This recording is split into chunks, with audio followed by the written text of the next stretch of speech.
خواتین حضرات، جس میں انسانی کے بارے میں ہم آپ کو معلومات پہنچا رہے تھے، جس میں ہم دل کا تذکرہ کر رہے تھے، دل کے بارے میں مضمون کا پہلا حصہ آپ کی خدمت میں پیش کیا جا چکا ہے اور دوسرا حصہ آپ کی سماعت کے لیے پیش کرتے ہیں۔ انسان کا ہمیشہ پرسکون رہنا تقریباً ناممکن ہے۔ اکثر اوقات اچانک ہی ایسے واقعات رونما ہوتے ہیں کہ آپ کا دل اچھل کر حلق میں آ جاتا ہے اور میری رفتار غیر معمولی تیز ہو جاتی ہے۔ ایسے میں اگر آپ خود اپنے آپ پر قابو پانے میں ناکام ہو جائیں تو جسم کے حیران کن حفاظتی نظام سے فائدہ اٹھایا جا سکتا ہے۔ خون کی ایک نالی آپ کی گردن میں کان کے عقب اور جبڑے کے جوڑ کے پاس سے گزرتی ہے اور براہ راست دماغ سے منسلک ہے۔ اگر دل کی دھڑکن کسی طرح کم نہ ہو تو اس جگہ پر ہلکے سہلانے سے میری رفتار پر قابو پایا جا سکتا ہے۔ اکثر لوگ جب اپنے سینے میں درد محسوس کرتے ہیں تو ہارٹ اٹیک کے تصور سے پریشان ہو جاتے ہیں۔ اس طرح کے درد دفتر میں بیٹھ کر کام کرنے والوں کو اکثر محسوس ہوتے ہیں۔ ان دردوں کا مرکز اصل میں ان کے نظام ہضم میں پایا جاتا ہے اور اس کا سبب عام طور پر دیر سے ہضم ہونے والی مروغن اور ضرورت سے زیادہ غذا ہوتی ہے۔ میں درد کے سگنل عام طور پر بہت زیادہ تھکن یا بہت زیادہ ذہنی دباؤ کے ہونے کے بعد ارسال کرتا ہوں۔ اس سگنل کا مقصد آپ کو یہ بتانا ہوتا ہے کہ جتنا بوجھ آپ نے مجھ پر ڈالا ہے اس کے لیے مطلوبہ توانائی مجھے حاصل نہیں ہو رہی، یا جو توانائی مجھے مل رہی ہے اس اضافی بوجھ کا اٹھانے کے لیے کافی نہیں۔ درد کے سگنل کی بات تو آئی تو میں ایک کام کی بات آپ کو بتاؤں۔ جن لوگوں کو ذیابیطس اور دل کی بیماری ایک ساتھ ہو انہیں بہت احتیاط کی ضرورت ہوتی ہے۔ انہیں درد کے سگنل محسوس نہیں ہوتے، اس لیے نہ وہ اپنی فکر کرتے ہیں نہ اسپتال کی طرف بھاگتے ہیں اور یوں ان کا دل خاموشی سے بند ہو جاتا ہے۔ میں اپنی غذا کس طرح حاصل کرتا ہوں؟ ظاہر ہے میرا رزق بھی آپ کے خون کے ذریعے مجھ تک پہنچتا ہے۔ میرا وزن آپ کے جسم کے کل وزن کے 200ویں حصے کے برابر ہے، لیکن مجھے اپنی ذاتی ضروریات کے لیے آپ کے کل خون کے 20% کے برابر خون کی ضرورت ہوتی ہے۔ اس کا مطلب یہ ہے کہ مجھے آپ کے کسی دوسرے عضو کی نسبت 10 گنا زیادہ خون درکار ہوتا ہے۔ یوں تو جسم کا سارا ہی خون مجھ میں سے ہو کر گزرتا ہے، لیکن میں اس خون سے اپنی غذا حاصل نہیں کرتا۔ میرا کچھ حصہ اس سے حاصل کرتا ہے۔ مجھے غذا کے فراہمی میری 2 شریانوں کے ذریعے ہوتی ہے۔ یہ شریانیں کورونریز شریانیں یعنی آرٹریز کہلاتی ہیں۔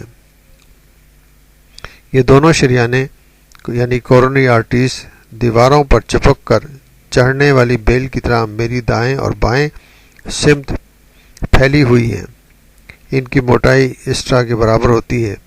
بس یہی میری سب سے بڑی کمزور جگہ ہے۔ یہاں اگر کوئی گڑبڑ ہو جائے تو اس کا نتیجہ موت کی شکل میں نکلتا ہے۔ ظاہر ہے غذا کی سپلائی لائن میں خلل پڑنے یا اس کے بند ہو جانے کے بعد کس طرح کام کر سکتا ہوں،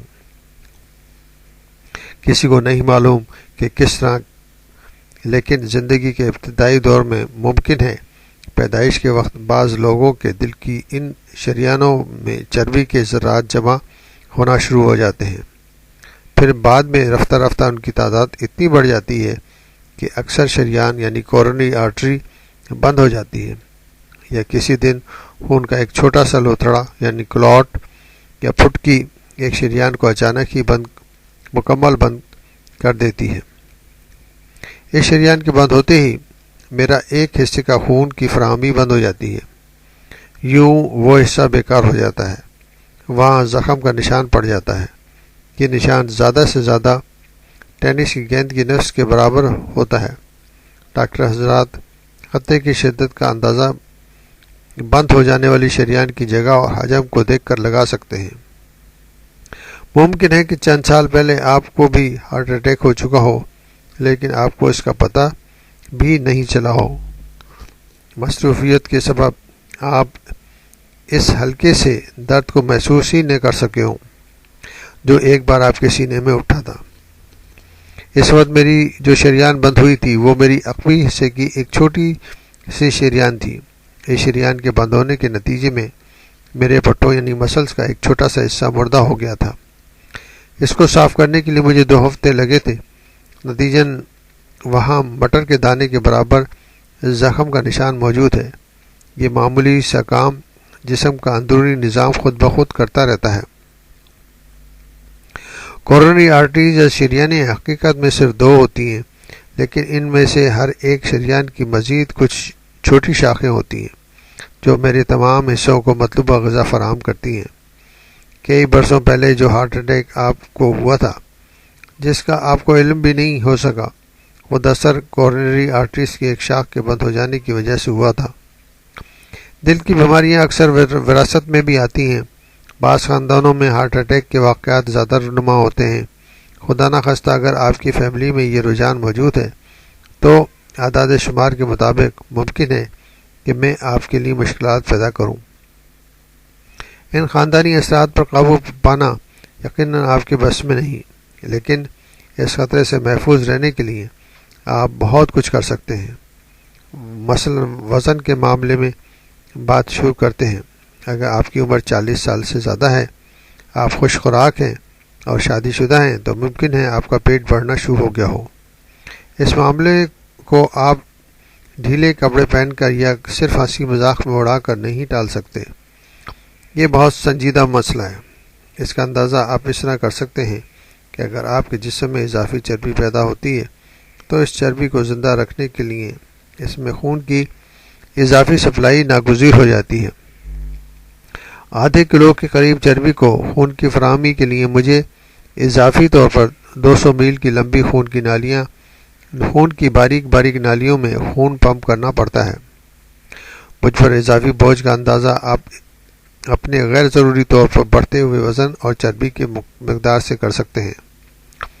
40 اور 45 سال کے آدمی کا نارمل بلڈ پریشر کم از کم و بیش 140 سسٹولک اینڈ 90 ڈائسٹولک ہوتا ہے۔ 140 اس پر پریشر یا دباؤ کو کہا جاتا ہے۔ اس پریشر یا دباؤ کو کہا جاتا ہے کہ جس حالت میں خود کو سکیڑ کر خون پمپ کرتا ہوں اسے اوپر کا پریشر یعنی کہ سسٹولک پریشر کہا جاتا ہے۔ 90 وہ دباؤ ہے جس وقت میں دھڑکنوں کے درمیان میں آرام کرتا ہوں۔ یہ دباؤ یعنی کہ 90 جسے نیچے کا پریشر ڈائسٹولک کہا جاتا ہے بہت اہمیت رکھتا ہے۔ نارمل انسان کے اندر اوپر کا پریشر سسٹولک پریشر 120 اور ڈائسٹولک پریشر 80 رہنا چاہیے۔ اگر یہ پریشر بڑھا ہوا ہے تو آپ یہ سمجھیں کہ آپ کی جو ہے ہائی بلڈ پریشر کی طرف گامزن ہے۔ اس کے بڑھنے کا مقصد میرے آرام کرنے کے وقت میں کمی ہے۔ یہ جتنا بڑھے گا میں اتنا ہی کم آرام کر سکوں گا۔ مناسب آرام کے بغیر تو فولاد کی بنی ہوئی مشینیں بھی ناکارہ ہو جاتی ہیں۔ میں تو صرف ایک گوشت کا ایک چھوٹا سا لوتھڑا ہوں۔ آپ کو یہ بھی بتا دوں کہ بلڈ پریشر کوئی بیماری نہیں، اس کا معمول سے کم یا زیادہ ہونا بیماری ہے۔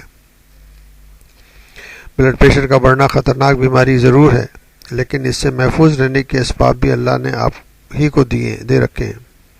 اگر آپ بعض ہدایت پر عمل کریں تو ان کے نقصانات سے محفوظ رہ سکتے ہیں۔ اس کے لیے سب سے اہم بات یہ ہے کہ آپ چربی کے اضافی بوجھ سے نجات حاصل کریں۔ وزن کم ہوتے ہی آپ کا بلڈ پریشر اعتدال پر آ جائے گا۔ بلڈ پریشر میں اضافے کا ایک سبب سگریٹ نوشی بھی ہے۔ اگر آپ دن میں 20 سگریٹ پیتے ہیں تو ہر 24 گھنٹے کے بعد 40 سے 60 ملی گرام نکوٹین آپ کے خون میں شامل ہوتی رہتی ہے۔ یہ زہریلا مادہ خون کی نالیوں میں جمع ہونے لگتا ہے اور نالیوں کے یعنی خون کی شریانوں کے تنگ ہونے کی وجہ سے مجھے اپنا دباؤ پریشر میں اضافہ کرنا پڑتا ہے اور دباؤ بڑھانے کی کے لیے مجھے زیادہ طاقت سے دھڑکنا پڑتا ہے۔ میری نارمل رفتار 72 پر منٹ سے بڑھ کر 80 پر منٹ تک ہو جاتی ہے۔ تو خواتین و حضرات، دل کے بارے میں معلومات کا دوسرا حصہ آپ کی خدمت میں پیش کیا جا چکا ہے۔ اس کے تیسرا حصہ آپ کی خدمت میں پیش کیا جائے گا۔